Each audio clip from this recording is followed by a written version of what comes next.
In today's video, we'll be discussing about one of a warm, witty, and simple book penned by Sophie Hannah. She's a criminal novelist, but this is a non-fiction book. It's a self-help book.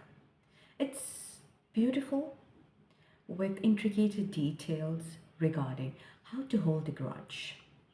So this book, once you're done reading with the book, this book doesn't give you a permission to stay angry. At the same time, Sophie Hannah mentioned something simple and profound. That is, a grudge is not a revenge. A grudge is an emotional feeling with meaning.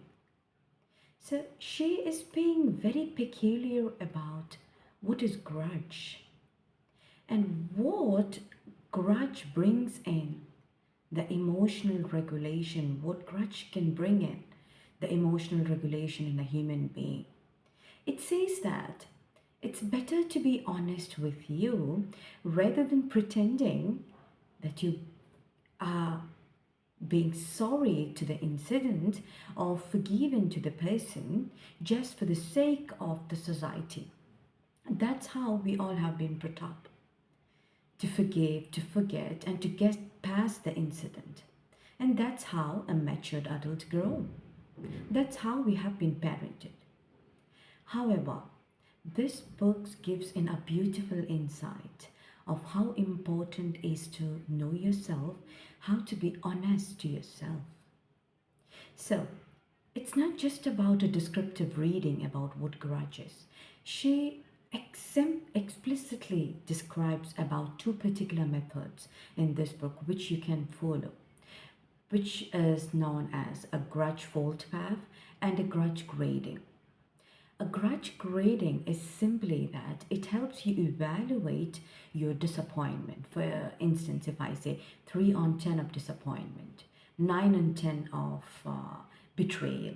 So this particular grading techniques, it gives you a regularity in your emotion, in your feeling, how to behave, how to respond to particular situation, and how to respond to the negative emotions or feeling that particular incident has taken a toll on you, if it has taken a toll on you.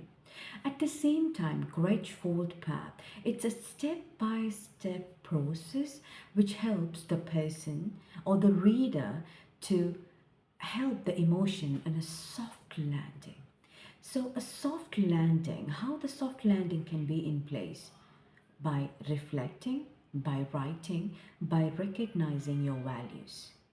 So when you go through 3 steps of recognition, writing, and identifying your values, it helps you to build a beautiful tree.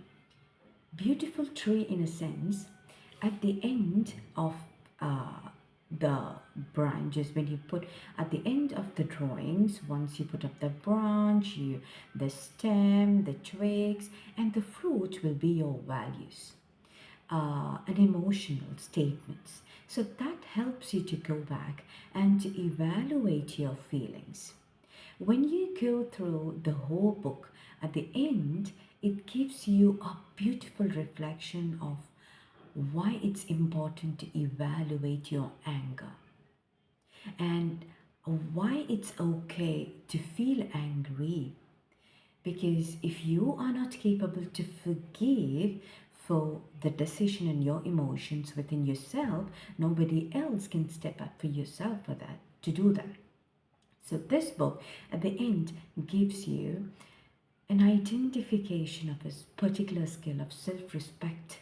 You identify how to compass self-respect in a particular direction. So to have a better read on self-reflection, once you are done reading How to Hold a Grudge by Sophie Hannah, you can go to take a read on Dance to Anger by Leonard. It's a beautiful book, similar to How to Hold a Grudge by Sophie Hannah, but it gives you a better take and understanding on self-respect. If I would suggest, I will ask you to go for the first book, that's How to Hold a Grudge, and then to take up reading Dance to Anger. So I hope these two books are going to give you a reflective practice in your life, and I'm going to come up with new books in my upcoming videos. Thank you so much.